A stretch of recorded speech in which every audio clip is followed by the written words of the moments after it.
থাকবে, যে কোনো সরকারি কর্মচারীদের পাশে গভর্নমেন্ট ছিল আছে থাকবে। রিভিউ পিটিশন দাখিল করুন, সুপ্রিম কোর্ট তারা নিজেরা চেম্বারে বসে বিচার করেন, শুনানির কোনো সুযোগ নেই।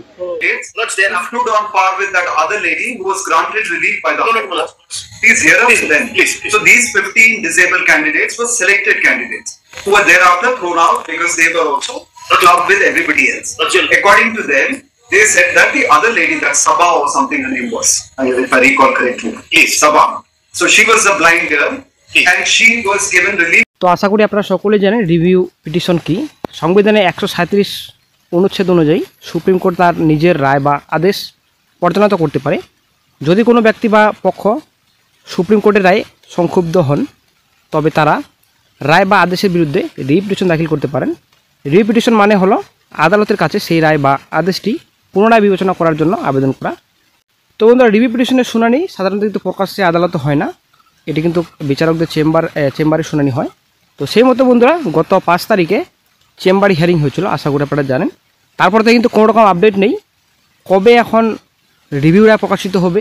যদিও এটা রিভিউ রায় বলছেন, তো এটা কিন্তু রিভিউ রায় অ্যাকচুয়ালি বলা চলে না, কারণ ব্যাপারটা হচ্ছে রিভিউর যে অর্ডার কপি সেটা কিন্তু প্রকাশিত হবে প্রথমত। সেই অর্ডার কপিতে কিন্তু ক্লিয়ার পরিষ্কার নির্দেশ থাকবে কি থেকে কি করা যাবে। যদি রিভিউ পিটিশন চেম্বার হিয়ারিংয়ে অ্যাকসেপ্ট হয়, অর্ডার কপিতে যদি অ্যাকসেপ্ট হয়, তারপরে কিন্তু যে রায় দেওয়া হয়েছিল গত 3 তারিখে সেই রায় মডিফাই করা দরকার। তবে কিন্তু সেই রায় মডিফাই হবে, তবে কিন্তু ওপেন কোর্টে হিয়ারিং হবে। ওপেন কোর্টে হিয়ারিংয়ের পরে কিন্তু একটা গুরুত্বপূর্ণ আপডেট পাওয়া যাবে। যদিও এই বিষয়ে কিন্তু বিকাশ রঞ্জন স্যার অনেক কিছু কথা বলেছেন, আশা করি আপনারা সকলে জানেন। এটা কিন্তু অনেক দিন ধরে কিন্তু বিকাশ রঞ্জন স্যার অনেক কিছু কথা বলছেন এই বিষয়ে, যে রিভিউ পিটিশন কিন্তু কোনো কিছুই ফলস্বরূপ কোনো কিছুই আসবে না, এটা কিন্তু বলছেন বিকাশ রঞ্জন স্যার। কারণ ব্যাপারটা হচ্ছে এই যে কিছুদিন আগে এমএফআইএল করেছিলেন রাজ্য সরকার, তো সেই এমএফআইএলে কিন্তু রাজ্য সরকার বেনিফিটস পেয়ে গেছেন অলরেডি। তো এখন যে বেনিফিটস অলরেডি পেয়ে গেছেন, তো কীভাবে এখন বিচারপতিরা রিভিউ করবেন, এটাই হচ্ছে একটা মেন পয়েন্ট। যদিও রাজ্য সরকার এখন কিন্তু বর্তমানে বলছেন যে পরীক্ষা নিয়ে সুপ্রিম কোর্টে যেটা রায় রয়েছে, গাইডলাইন্স রয়েছে, সেই মেনেই কিন্তু বর্তমানে এখন এটা নিয়ে কিন্তু পুনর্বহাল করবেন চাকরিতে। রাজ্য সরকার কিন্তু এই কথাটা বর্তমানে এখন বলছেন। সাধারণত ভারতের সুপ্রিম কোর্টে কোনো মামলার রিভিউ পিটিশনের রায় আগে থেকে কিন্তু নির্দিষ্ট তারিখ বা সময়ে প্রকাশ করা হয় না। সুপ্রিম কোর্টে যে কোনো মামলার রিভিউ পিটিশন ইন চেম্বার বা বিচারপতির ব্যক্তিগত চেম্বার বিবেচিত হয় এবং তা সর্বসাধারণের জন্য খোলাখুলি ঘোষণা করা হয় না। সুপ্রিম কোর্টের রিভিউ পিটিশনের রায় কবে দেবে তা আগে থেকে জানা যায় না, কারণ এটি ইন চেম্বার হিয়ারিং হয় এবং বিচারপতিরা ফাইল পর্যালোচনা করে রায় দেন কোনো নির্দিষ্ট সময়।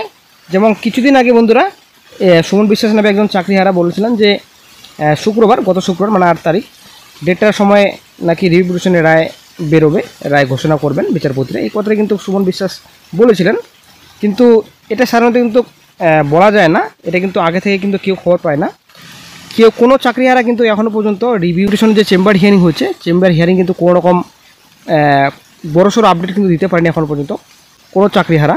কিন্তু সুমন বিশ্বাস নামে একজন চাকরিহারা উনি কিন্তু আপডেট দিয়েছিলেন যে 8 তারিখে নাকি চেম্বার হিয়ারিং যে হয়েছিল রিভিউ পিটিশনের রায় প্রকাশিত করা হবে, কিন্তু কোনো রকম কোনো কিছুই হয়নি। তবে অবশ্যই বন্ধুরা, আপনারা গুজব থেকে দূরে থাকবেন, চাল সূত্র ছাড়া কোনো রকম খবর আপনারাও ছড়াবেন না এবং নিজেও আপনারা গুজব থেকে দূরে থাকবেন।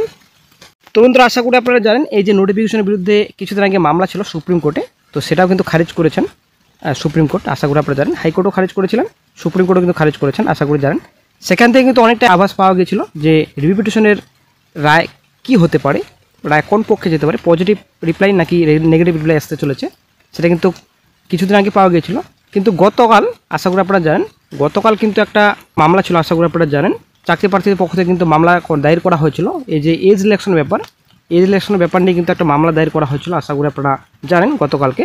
তো গতকাল কিন্তু আদালত কিন্তু স্পষ্ট জানিয়েছেন মানবিকতার খাতিরে সোমবারে চাকরি রাখা হয়েছিল। ওই ধরনের বিশেষ পরিস্থিতির চাকরি প্রার্থীদের বয়সের ছাড় দেওয়া যেতে পারে, কিন্তু সবাইকে নয়। আমাদের এই পরিষ্কার বলা আছে যে কেউ বয়সের ছাড় চাইতে পারে না। মামলাকারীরা বছরে নিয়োগ প্রক্রিয়ার অংশ নেন কিন্তু উত্তীর্ণ হননি, পরে তারা বয়সের ছাড় চেয়ে কলকাতা হাইকোর্টে মামলা করেন। বিচারপতি সৌগত ভট্টাচার্য আবেদন খারিজ করেন। সেই রায়কে চ্যালেঞ্জ করে তারা সুপ্রিম কোর্টে গেলেও শেষ পর্যন্ত আবেদন বাতিল হয়। সুপ্রিম কোর্টের বিচারপতি সঞ্জয় কুমার স্যার উনি কিন্তু পরিষ্কার বলে দেন এখন কিন্তু কোনো রকম জটিলতা না করাটাই ভালো, কারণ এখন পরীক্ষার দিনক্ষণ ঘোষণা হয়ে গেছে, সম্পূর্ণ নিয়োগ প্রসেস 31শে ডিসেম্বরের মধ্যে কমপ্লিট করতে হবে, এটা কিন্তু পরিষ্কার জানাচ্ছেন সুপ্রিম কোর্ট। তো সেই মতো বন্ধুরা একটা আভাস কিন্তু পাওয়া যাচ্ছে রিভিউ পিটিশনের এই যে মূল্য রিভিউ পিটিশনের যে অস্তিত্ব কতটা থাকছে। তো রিভিউ পিটিশনে পজিটিভ রিপ্লাই নাকি নেগেটিভ রিপ্লাই আসতে পারে, আশা করি আপনারা বুঝতে পেরেছেন। আপনারা অর্ডার শিখতে পাচ্ছেন state of West Bengal versus Baishakhi Bhattacharya. এখানে সমস্ত ডিটেলস দেওয়া রয়েছে, ডায়েরি নাম্বার, কেস নাম্বার রয়েছে, শেয়ার নাম্বার রয়েছে। প্রেজেন্ট লাস্ট লিস্টেড 5/8/25 তারিখ কিন্তু honourable mister justice Sanjay Kumar এবং honourable mister justice Satish Chandra শর্মার বেঞ্চে কিন্তু চেম্বার হিয়ারিং হয়েছিল। তো তারপর থেকে কিন্তু কোনো রকম আপডেট পাওয়া যায়নি এখনও পর্যন্ত, কিন্তু অফিসিয়াল সাইটে অফিসিয়াল জাজমেন্ট কিন্তু প্রকাশিত হয়নি। সবথেকে কিন্তু ব্যাড আপডেট সকল চাকরি হারানোর জন্য। তো কি হবে ভবিষ্যতে সেটা হচ্ছে ব্যাপার। যদিও বর্তমানে চাকরিহারারা প্রচুর চিন্তায় রয়েছেন, এতটাই বর্তমানে খারাপ পরিস্থিতিতে রয়েছে সেটা কিন্তু বলার মতো নেই। আমরা আশা করি সকলেই জানি SSC 26 পুরো প্যানেলটাই কিন্তু বাতিল করেছেন সুপ্রিম কোর্ট। তো এখানে কতগুলো পরিবার কিন্তু আজকে জলে ভেসে গেল। সুপ্রিম কোর্টের একটা যে ডিসিশন দিয়েছেন, আপনারা পরীক্ষা দিন, পরীক্ষা দেওয়ার পর নিজের আপনারা যোগ্যতা আপনারা প্রমাণ করুন, তারপর আপনারা চাকরি নিন, সুপ্রিম কোর্টের যেটা ডিসিশন। তো সেই মতো বন্ধুরা, যদি অবশ্যই যোগ্য প্রার্থী হয়ে থাকেন, অবশ্যই আপনারা নিজের যোগ্যতা প্রমাণের জন্য আপনাদের পরীক্ষা দিতে হবে। পরীক্ষায় উত্তীর্ণ হলে তবেই কিন্তু আপনাদের চাকরি হবে। তো এই বিষয়তে বিকাশ স্যার অনেক কিছু কথা বলছেন এবং পরিষ্কার বলছেন যে চাকরিহারাদের পরীক্ষা ছাড়া আর কোনো উপায় নেই। রিভিউ পিটিশনে কোনো রকম কোনোভাবেই চাকরি ফেরানো সম্ভব নয়, সেটা কিন্তু পরিষ্কার আইনজীবী বিকাশ স্যার বলছেন। তো বন্ধুরা, এখনও রিভিউ পিটিশনে কিন্তু অর্ডার কপির বড়সড় আপডেট নেই, কবে নাগাদ অর্ডার কপি প্রকাশিত হতে পারে।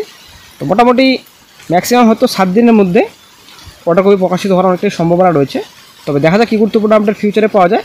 রিভিউ পিটিশন কতটা সম্ভাবনা রয়েছে খারিজ হওয়ার। তো বন্ধুরা, অনেকটাই কিন্তু সম্ভাবনা রয়েছে রিভিউ পিটিশন খারিজ হওয়ার, এবং রিভিউ পিটিশন যে সবার চাকরি বহাল থাকবে সেটা কিন্তু টোটালি খুব কম পার্সেন্ট রয়েছে রিভিউ পিটিশন যে চাকরি বহাল থাকবে। তবে এখন চাকরিহারাদের ভবিষ্যৎ অনিশ্চিত বলা চলে। বর্তমানে এখন কি হবে সেটা বলা মুশকিল বর্তমানে, যদিও চাকরি বাতিল তো অলরেডি হয়ে গেছে, ডিসিশন অলরেডি কিন্তু হয়ে গেছে। রিভিউ যেহেতু এখন রিভিউ পিটিশন দায়ের করেছেন চাকরিহারারা এবং রাজ্য সরকার, কি হবে সেটাই হচ্ছে ব্যাপার। তবে যারা যোগ্য চাকরিহারা রয়েছেন, তো বিশেষ করে কিন্তু যোগ্য চাকরিহারাদের আসলেই খুব খারাপ লাগছে, কিছু বলার নেই। কারণ যোগ্য যারা চাকরিহারা রয়েছেন, তো কষ্ট করে কিন্তু চাকরিটা আপনারা পেয়েছিলেন। যারা যোগ্য চাকরিহারা আমার ভিডিওটি দেখছেন, তো অবশ্যই খুব খারাপ ব্যাপার বন্ধুরা। অনেক কষ্ট করে আপনারা চাকরিটা পেয়েছিলেন, কিন্তু আজকে দুর্ভাগ্যবশত আপনাদের চাকরিটা চলে গেছে। তো আসলে বন্ধুরা, যারা যোগ্য চাকরিহারা রয়েছেন, তো আসলেই খুব দুঃখজনক ব্যাপার। আমরা কোনো দুর্নীতির সাথে যুক্ত নেই। যে হিয়ারিং ছিল, মানে অ্যাকচুয়ালি চেম্বার হিয়ারিং কিন্তু হয়েছে। কিন্তু বন্ধুরা, যেদিন চেম্বার হিয়ারিং ছিল সকালে দিয়ে কিন্তু কেসটি আবারও মেনশন করা হয়েছে, যেটা ওপেন কোর্ট হিয়ারিং হয়, একটা অ্যাপ্লিকেশন ছিল চাকরিহারাদের। তো তারপরেই কিন্তু পক্ষ থেকে বলা হয় যা হবে চেম্বার হিয়ারিং এ হবে। তো যখন চেম্বার হিয়ারিং এর সময় আসে তখন কিন্তু বলা হয় যে আপনার কোর্ট ঠিক আছে,